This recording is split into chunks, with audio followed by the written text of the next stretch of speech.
కార్యక్రమాలు కొనసాగుతున్నాయి. ఎన్నికైన 48 గంటల్లో ప్రధానమైనటువంటి ఆరోగ్యశ్రీ 5 లక్షల నుంచి 10 లక్షలకు పెంచుతూ మహిళలకు ఉచితంగా బస్సు ప్రయాణం సౌకర్యాన్ని ప్రారంభిస్తారు. దాని తదుపరి పేదలకు సంబంధించిన 200 యూనిట్ల కరెంటు ఫ్రీ ఇస్తూనే ప్రతి నియోజకవర్గానికి 3,500 ఇంధనం ఇస్తూ ఉన్నాం. ఈరోజు రాష్ట్ర వ్యాప్తంగా ఎన్నికల కొరకో ఉప ఎన్నికల కొరకో సంబంధం లేకుండా అర్హత కలిగిన ప్రతి ఒక్కరికి రేషన్ కార్డులు ఇస్తూనే 6 కిలోల సన్న బియ్యాన్ని ఇస్తూ ఉన్నాం. గత మాసం హైదరాబాద్లో బోనాల పండుగ జరిగితే ఇప్పుడు రేషన్ కార్డుల పండుగ జరుగుతూ ఉంది. గ్రామీణ ప్రాంతాల్లో ఇందిరమ్మ ఇండ్ల పండుగ జరిగింది. దాని తర్వాత 9 రోజుల్లో 9,000 కోట్ల రూపాయల రైతు భరోసా ఇచ్చే కార్యక్రమం కొనసాగింది. ఈ విధంగా రైతులకు సంబంధించిన కార్యక్రమాలు గ్రామీణ ప్రాంతాల్లో, అర్బన్ ప్రాంతాల్లో రేషన్ కార్డులు, ఇందిరమ్మ ఇండ్లు, మహిళలకు ఉచితంగా బస్సు సౌకర్యంతో పాటుగా ఈ రేషన్ కార్డుల కార్యక్రమం కొనసాగుతుంది. ఇప్పుడు కూడా ప్రభుత్వం చాలా స్పష్టంగా అర్హత కలిగినటువంటి ప్రతి వ్యక్తి రేషన్ కార్డు కొరకు అప్లై చేసుకోండి, వెరిఫికేషన్ చేసి వారికి రేషన్ కార్డు ఇస్తాం. రాజకీయాలు లేదా ఇతరత్ర కుల మత ఏం దేశీయం లేదు. అర్హత ఇచ్చే క్రైటీరియా తప్పకుండా ఈ అవకాశాన్ని అందరూ వినియోగించుకోండి. అదేవిధంగా సన్న బియ్యం కూడా ఇస్తాను. నియోజకవర్గానికి 35 ఇళ్లకు సంబంధించిన ఎంపిక ప్రక్రియ జరుగుతోంది. గతంలో ఉపాధి ఉప్పల్లో ఉంటే ఇల్లు కొల్లూరులో కట్టారు, ఖాళీ ఉన్నాయి. అవన్నీ కూడా ప్రజాధనం దొరికిన తప్ప ఇంకోటి లేదు. ఈరోజు ఎక్కడ ఉపాధి ఉంటే అక్కడనే ఆ ప్రాంతంలోనే వారికి ఇల్లు కట్టేయాలి, ఇందిరం ఇల్లు అనే ఆలోచన ప్రభుత్వం ఆలోచన.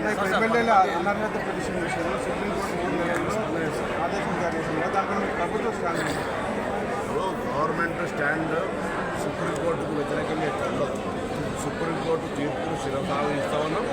ఆ సంబంధించిన నిర్ణయం గౌరవ స్పీకర్ గారు తీసుకోవాలని స్పష్టంగా కోర్టు చెప్పింది. కాబట్టి సుప్రీంకోర్టు శాసనసభకు సంబంధించిన అంశం ఆ నిర్ణయాలను స్వాగతిస్తా ఉన్నాం. దానికి సంబంధించిన ప్రజాస్వామిక నిర్ణయాలు జరగాలని కోరుకుంటున్నాం.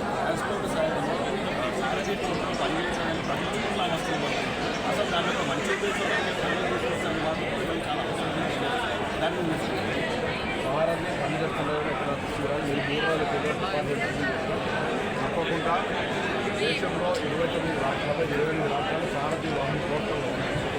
తెలంగాణ ఒకటే గత 10 సంవత్సరాలుగా ఏ కారణంతో నాకు తెలియదు ఈ సారథి వాహన పోర్టల్లో ఇండియన్ యూనియన్ గవర్నమెంట్ మోటార్ అందుకు సంబంధించి తప్పకుండా ఏదైనా పొరపాటు కొత్తగా అందులో చేరడం ద్వారా సాంకేతిక సమస్యలు ప్రభుత్వం సారథి వాహన ద్వారా భారతదేశ సమాచారం వాహన ప్రయోగాలకు సంబంధించి కావచ్చు, రూల్స్ కావచ్చు, పండుగ సంబంధించిన అంశం కావచ్చు, ఇంటర్ స్టేట్ రిలేషన్ కావచ్చు, అన్ని రకాల అంశాలు మెరుగుపడతాయి. ఇది 29 రాష్ట్రాల్లో 28 మనం ఒకటి లేకపోతే ఐసోలేట్ అవుతుంది. కాబట్టి ముఖ్యమంత్రి గారి సూచన మేరకు దేశంలో వాహన సారథిలో తెలంగాణ కూడా చేయలేదు. ఏదైనా ప్రారంభపరమైన ఇబ్బందులు ఉంటే వాటిని కంటోన్మెంట్ నియోజకవర్గంలో ఎవరెవరైతే ఎన్నో సంవత్సరాల నుంచి ఎదురు చూశారో రేషన్ కార్డులు కావాలని వారందరికీ ఈరోజు శుభదినం. వారందరూ ఏ విధంగా అయితే మొన్నటిదాకా రాష్ట్రం అంతటా బోనాల పండుగ జరిగిందో అదే మాదిరిగా ఈరోజు రాష్ట్రం అంతటా రేషన్ కార్డుల పండుగ జరుగుతుంది. ఆ పండుగల్లో భాగస్వామ్యమైనందుకు ప్రతి ఒక్కరూ ఆనందం వ్యక్తం చేస్తారు. ఎందుకంటే రేషన్ కార్డు అనేది ఓన్లీ రేషన్కే కాదు, ప్రతి ఒక్క సంక్షేమ పథకానికి అదొక ఐడెంటిఫికేషన్.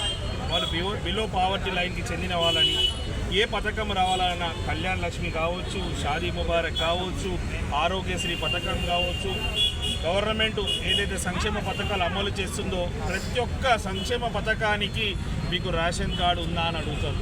అలాంటిది ఈరోజు రేషన్ కార్డు వచ్చినందుకు ప్రతి ఒక్కరు సంతోషం వ్యక్తం చేస్తున్నారు. ఎవరెవరైతే ఈరోజు రేషన్ కార్డులు వచ్చిందో వాళ్ళందరికీ శుభాకాంక్షలు తెలుపుతూ ప్రతి ఒక్కరూ సంతోషంగా ఆరోగ్యం ఉండాలని మనసారా కోరుకుంటూ ఈరోజు ఈ యొక్క ప్రోగ్రామ్ని గ్రాండ్ సక్సెస్ చేసిన కాంగ్రెస్ పార్టీ కుటుంబ సభ్యులైన కార్యకర్తలకి, నాయకులకి ఈరోజు పెద్ద సంఖ్యలో కంటోన్మెంట్ నియోజకవర్గం నుంచి మహిళలందరూ విచ్చేసి జయప్రదం చేసినందుకు వారికి ధన్యవాదాలు తెలుపుతూ ఇదే మాదిరిగా ఎల్లప్పుడూ కంటోన్మెంట్ ప్రజల ఆశీర్వాదం మాపైన, రాష్ట్ర ప్రజల ఆశీర్వాదం కాంగ్రెస్ ప్రభుత్వం పైన ఉండాలని మనసారా కోరుకుంటున్నాం. మిగిలిన వాళ్ళు ప్రజాక్షేత్రంలో వాళ్ళందరూ పోయి ఎంక్వైరీ చేసిన వాళ్ళందరికీ రాలేదు కాబట్టి అదొకటి కూడా మీరు చూసుకోండి. తప్పకుండా ప్రతి ఒక్కరికి వచ్చే విధంగా మీరు చేయండి. ఎందుకంటే దానివల్ల ఎన్నో బెనిఫిట్స్ ఉంటాయి కాబట్టి రేషన్ కార్డ్ అనేది ప్రతిదీ ఉంటుంది కాబట్టి అన్న సరే దీంట్లో మేము కూడా వచ్చి ఇలా పాల్గొనడం చాలా సంతోషంగా కాబట్టి మేము కూడా ఈ గవర్నమెంట్కు ధన్యవాదాలు తెలియజేస్తున్నాం. రాబోయే రోజుల్లో పబ్లిక్ పార్టీలనే కాకుండా ప్రతి ఒక్కరూ అందరూ ప్రజాక్షేత్రంలో ప్రజలకు మంచిగా న్యాయం చేసే విధంగా మనం ఉండాలని తెలియజేస్తూ ధన్యవాదాలు తెలియజేస్తున్నాం. Sir sir sir sir sir sir sir sir sir next Vijayalakshmi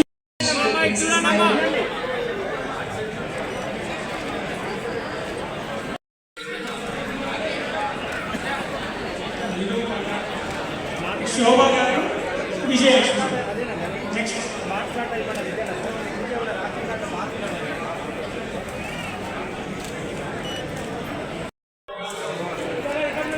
sir sir